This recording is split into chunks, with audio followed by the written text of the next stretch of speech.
Your own absence has been noted, but we believe that your concern was with the most sacred volumes of our library. I did my best to protect them from harm, Your Holiness. Well, now you must study them carefully and find a precedent for us.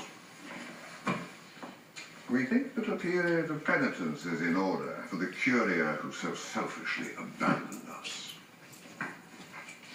What kind of penitence did His Holiness have in mind?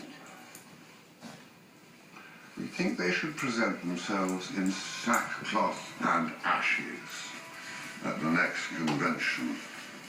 Sackcloth and ashes? Yes.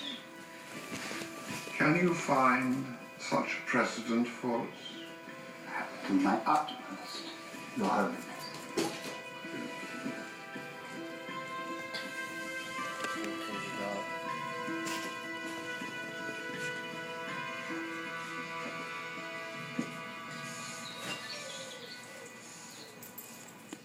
I am a convent's benefactor. Oh, maybe I don't want What do you say? Must I take the cloth? More about like that much? No. Because like the TV's loud. But you may rest here while you are still a child.